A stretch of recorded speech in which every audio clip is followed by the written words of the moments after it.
সংবিধান নতুন করে এই ভারতবর্ষে পেশ করা হয়, নতুন করে আমাদের কাজ শুরু করা হয়। ঠিক আছে, মনে থাকবে? তাহলে কত খ্রিস্টাব্দে? 1950 খ্রিস্টাব্দে 26শে জানুয়ারি। তাই এই 26শে জানুয়ারি দিনটি আমাদের কাছে, ভারতবাসীর কাছে এত স্মরণীয়, এত মূল্যবান একটি দিন। তাই এই যে 2026-এর 26শে জানুয়ারি আমরা 77 অর্থাৎ 77তম প্রজাতন্ত্র দিবস পালন করব। মনে থাকবে কততম? 77তম। Very good.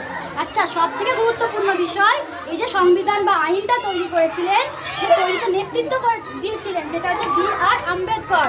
চেনো? চেনো না? তাহলে মনে থাকবে কে করেছিলেন? Doctor B.R.. আম্বেদকর, যিনি ছিলেন একাধারে রাজনীতিবিদ।